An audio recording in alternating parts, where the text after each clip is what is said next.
નમસ્કાર. ગુજરાતની રાજનીતિમાં ઘણા ઓછા નેતાઓ છે જે એક હાથમાં સમાજ અને બીજા હાથમાં સંગઠનને લઈને ચાલે છે. તેમાં ઉત્તર ગુજરાતમાં ઘણા જૂજ નેતા છે. તેમાંના એક છે ગિનીબેન ઠાકોર, બીજા છે શંકરભાઈ ચૌધરી અને ત્રીજા એક નેતા જે ઉભરી રહ્યા છે અને હવે ખૂબ ચર્ચામાં છે તેવા ઠાકરસિંહ રબારી. કોંગ્રેસના બે નેતાની આજે આપણે વાત કરવાના છે. એક છે ગિનીબેન ઠાકોર અને બીજા છે ઠાકરસિંહ રબારી. શું કામ વાત કરી રહ્યા છે? કારણ કે વાવ થરાદ જે હવે નવો જિલ્લો બન્યો છે અને વાવમાં 2024માં જે હાલ થયા હતા કોંગ્રેસના ગિનીબેનની આ વિધાનસભા જે બેઠક ખાલી પડી હતી અને ત્યારબાદ જે રસાકસીનો માહોલ જોવા મળ્યો અને એક જે વાવ થરાદ જે કોંગ્રેસનો ગઢ માનવામાં આવે છે, જે કિલ્લો માનવામાં આવે છે, જ્યાં ખૂબ મજબૂત નેતાઓ છે, ત્યાં હવે ભાજપ પોતાનું એડી ચોટીનું જોર લગાવી રહ્યું છે અને તેવામાં હવે સંગઠન અને સમાજ જે બંનેને એક સાથે મજબૂત રીતે લઈને ચાલે છે તેવા ઠાકરસિંહ રબારી અને ગિનીબેન ઠાકોર બંને એક સાથે જોવા મળી રહ્યા છે. આ બંનેનું એક સાથે હોવું એ વાવ થરાદની રાજનીતિમાં શું અસર કરવાની છે તેની આજે આપણે વિસ્તારથી વાત કરીશું. નમસ્કાર, ગુજરાત તકમાં તમારું સ્વાગત છે. સૌથી પહેલા આપણે વાત કરી લઈએ વાવ થરાદ જિલ્લાની.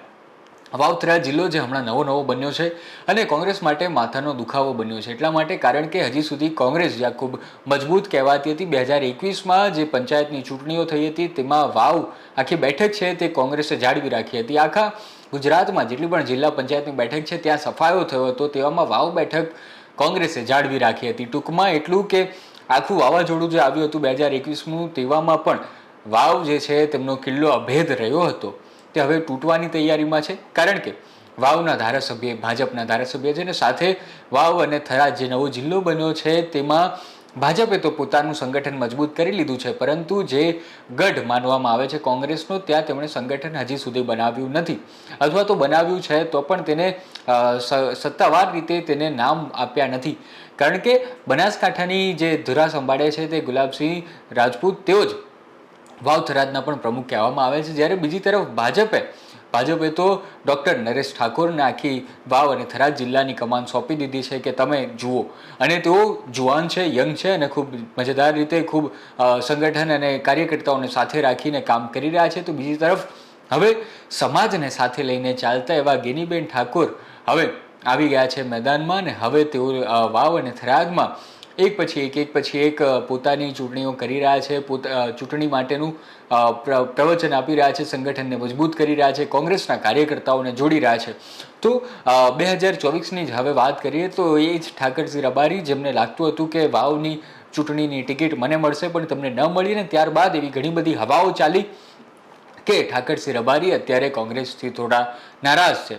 અને ત્યારબાદ ઘટના બની કિંજલ રબારીની, જેમાં ઠાકરસિંહ રબારી ખૂબ મોટા આક્રમક રીતે બહાર આવ્યા અને રબારી સમાજે તેને આગેવાનનું ફરી એકવાર વિરોધ આપ્યું. જ્યાં જાય ત્યાં તેમનું સન્માન પણ કરવામાં આવ્યું હતું અને હવે કોંગ્રેસમાં ફરી એકવાર તેઓ એક્ટિવલી કામ કરતા જોવા મળી રહ્યા છે. અને અત્યારે જ સુઈ ગામમાં એક બેઠક હતી ને જેમાં ગિનીબેન ઠાકોર અને ઠાકરસિંહ રબારી બંને સાથે જોવા મળ્યા હતા ને તેઓ સેન્સની પ્રક્રિયા થાય તે માટેની બેઠકમાં કાર્યકર્તાઓને સંબોધી રહ્યા હતા.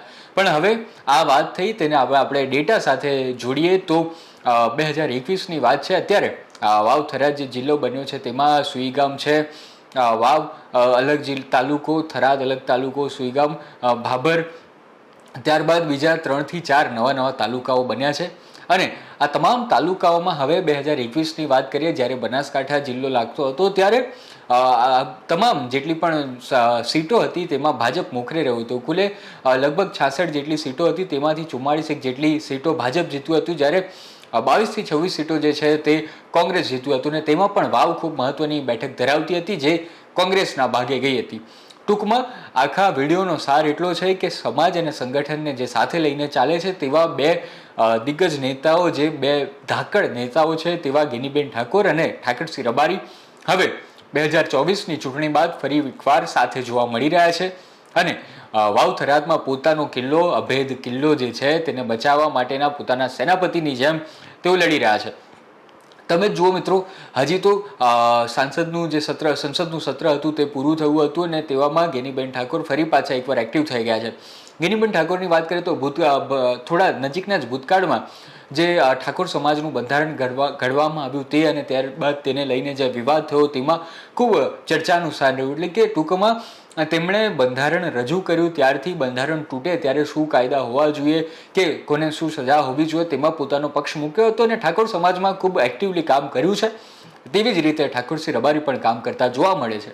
અને હવે આ બંને નેતાઓ જે વાવ અને થરાદમાં ઠાકોર સમાજ રબારી સમાજને સાથે લઈને ચાલે છે તેઓ ખૂબ એક્ટિવલી કામ કરી રહ્યા છે, કારણ કે સ્થાનિક સ્વરાજ્યની ચૂંટણી માથે આવી છે. ટૂંકમાં આ બંનેનું કામ જે છે તે કેટલું જનતા પાસે પહોંચે છે, કાર્યકર્તાઓ સુધી પહોંચે છે, તેનો જવાબ આપણને મળશે 28મી એપ્રિલે જ્યારે રિઝલ્ટ આવશે ત્યારે. તો આથી માહિતી.